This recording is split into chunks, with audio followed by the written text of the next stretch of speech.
Hello, a very good evening to you. Welcome to ITV News and to Friday night's calendar. These are tonight's main stories. One woman shares her story of escaping abuse at Christmas as police warn of a rise in domestic violence. Bagging a bargain. How successful will this year's sales be for our region's high streets? And after the calm Christmas weather of the last few days, something a little bit different as we head into the weekend. I'll, of course, have your full forecast a little later on.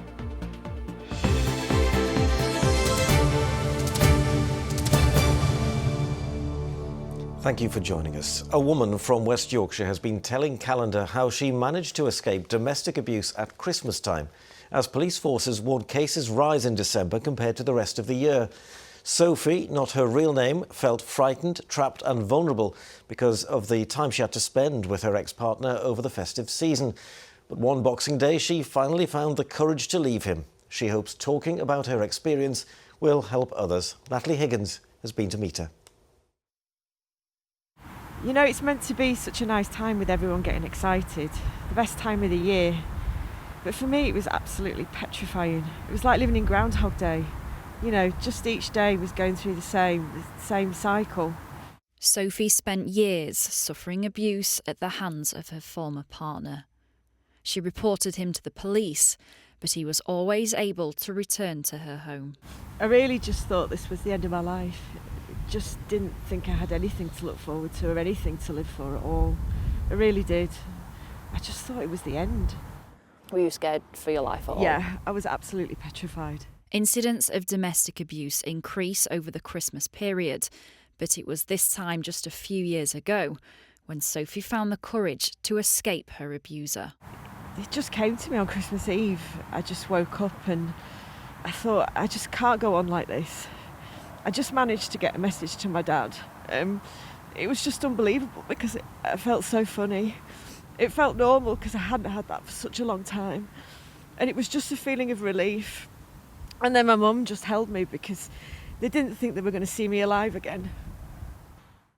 Hannah is from Leeds Women's Aid and says there's always a rise in the number of calls to the service at this time of year. So calls are high at the minute and then they tend to drop off, which is really worrying around Christmas Day. So we know that people are experiencing abuse and they're kind of getting through the festive period, and once it's all over, that's when they contact us to get some support. So we're not saying that Christmas causes abuse, but it can intensify it where it already exists. But even if a victim has managed to leave their partner, it doesn't always mean the abuse ends there. There's still issues regarding child contact over the Christmas period. But also it's not just about the victim, it's holding that perpetrator to account. If we don't do that, it's that coercive control and entitled behaviour that continues, not just with this victim, but to the next person.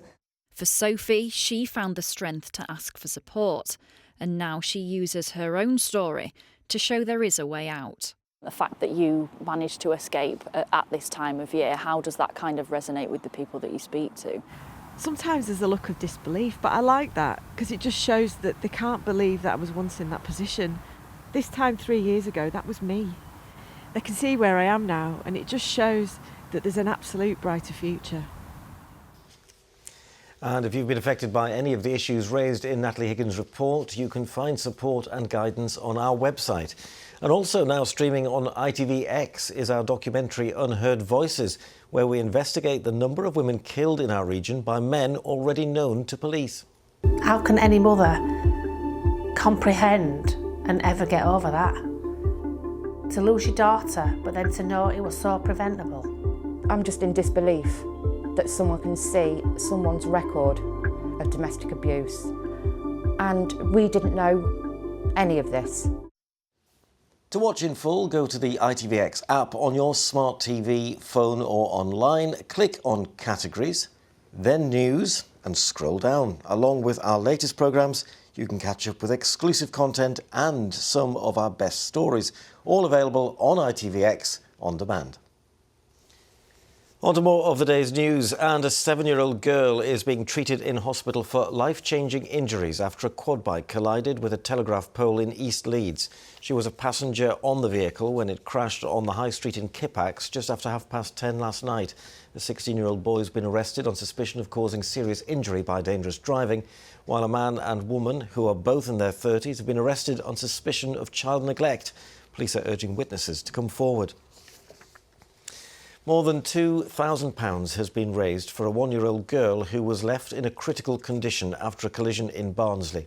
Police were called to West Street in Worsborough after reports a car had hit a wall and a man and a toddler on Sunday morning. The man died at the scene and the toddler was taken to hospital with life-threatening injuries. Now, with the big day behind us, Christmas shopping has now, of course, been replaced by sales shopping. But with more and more people choosing to buy online and household bills continuing to rise, is the high street feeling the pinch? Sally Simpson has been to Barnsley to find out. There's rarely a better time to bag a bargain than in the post-Christmas sales, as retailers slash their prices to tempt shoppers to return to the tills after the festivities. But the British Retail Consortium is warning of a January squeeze, as figures suggest public confidence in the economy fell drastically in December. Pre-Christmas footfall on the high street was 5.3% lower than last year. So have buyers been hanging back, hoping to get more for less of their hard-earned cash? In Barnsley today, business in the shops was fairly brisk. I think that they are a lot busier, but I think people do a lot of online shopping now, so... Have you picked up some bargains today? There are some, quite a few, yeah. What's the sales shopping looking like at the moment? Brilliant. Yeah. It's not as busy as I thought it was going to be, but I always keep a little bit back for sales so I can spend it on grandchildren. You've just got to have money to spend, haven't you, at the end of the day, and it's very tight now, isn't it? Do you think the shops feel as busy or less busy? What does town feel like? I think they feel as busy, actually, do you? No, it's not the same. Why do you think that is? Probably cost of living. Traders on the market say times are certainly tougher, but they're trying to stay optimistic about the year ahead as spending habits change. A little bit different to how they have been. It's not been the easiest year, and I think there's a lot of anticipation about what 2025 is going to look like as well. But fortunately, as an independent business, we've done really well. Yeah, really positive. So fingers crossed. I think people are always looking for a bargain, obviously, and we are at market, so we do like to put bargains on for people. I get this myself. I feel guilty for spending on myself. People find it easier at Christmas spending money on other people. But yeah, but I think people are finding it tough, definitely. We always have a decent trade up for the new year, and then it quietens off. People have had enough of us then. But yeah, so far it's been really good. So as the Christmas jingle bells begin to fade, traders hope it'll be their tills that are ringing well into the new year. Sally Simpson, ITV News, Barnsley. Well, you certainly won't see me out shopping in the sales, I can tell you. Now, time for sport, and it's now Advantage leads in the Championship.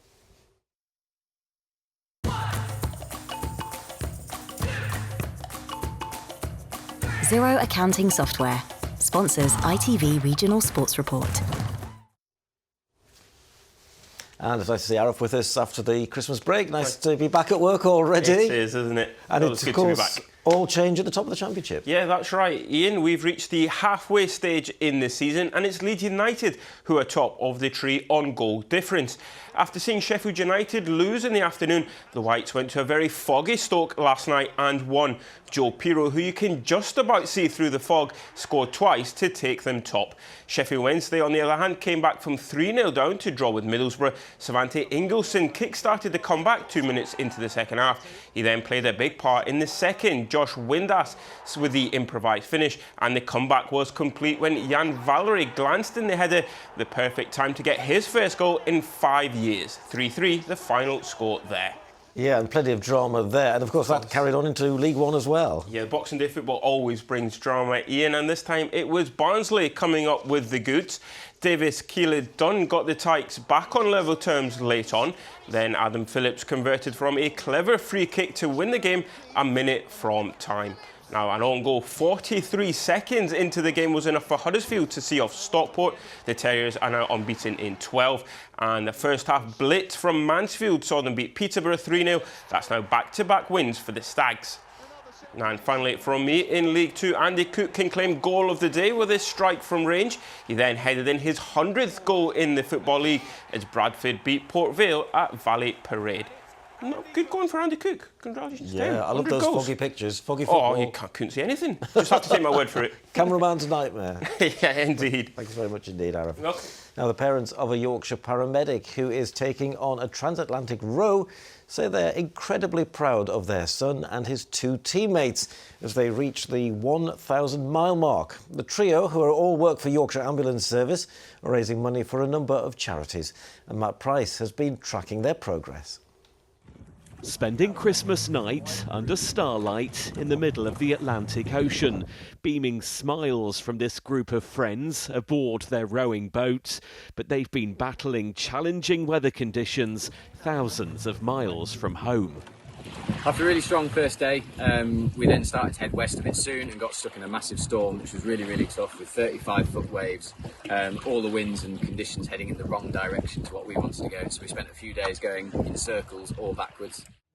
In York, and watching on, are Tom's parents. They're tracking the blue dot, as it's known, on their computer. A quiet Christmas for them, but as they tell us, they're somewhat used to it. Because he's a paramedic and his sister's in the same business, we actually don't expect to see them at Christmas. So them being away is quite normal, but we are very much looking forward to seeing them when they get back. Calendar's been following the story of this trio who set off from La Gomera in the Canary Islands just before Christmas. They're rowing 3,000 miles to Antigua, pitting themselves against 40 other teams from across the globe, all while raising money for a number of good causes. One of our chosen charities is the Stroke Association. Being paramedics, all 3 of us, this is something we see a lot out in the community. This is something we get called to a lot.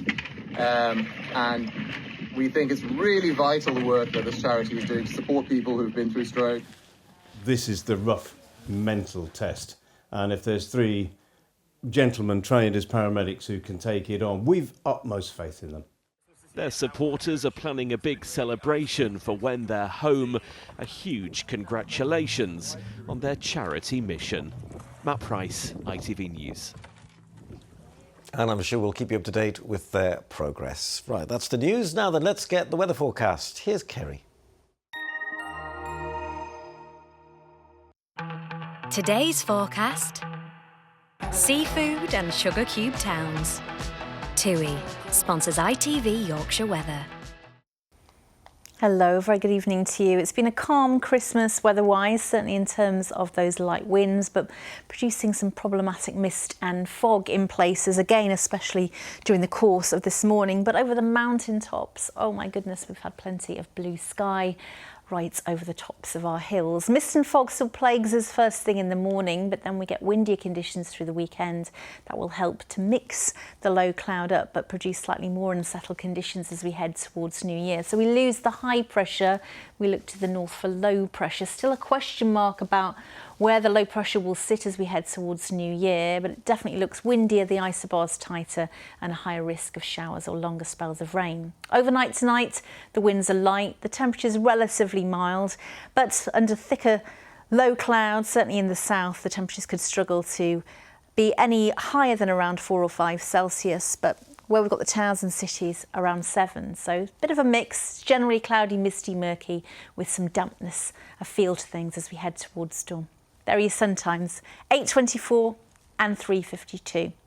Generally a grey start again tomorrow morning, but the low cloud could thin and lift, and very much like today, we could see some holes start to break into the cloud and some pockets of sunshine right over the tops of the mountains, probably with the winds freshening, a lot of low cloud, and temperature-wise a little milder, up to around 9. Cold front coming through though, freshening things a little bit into Sunday.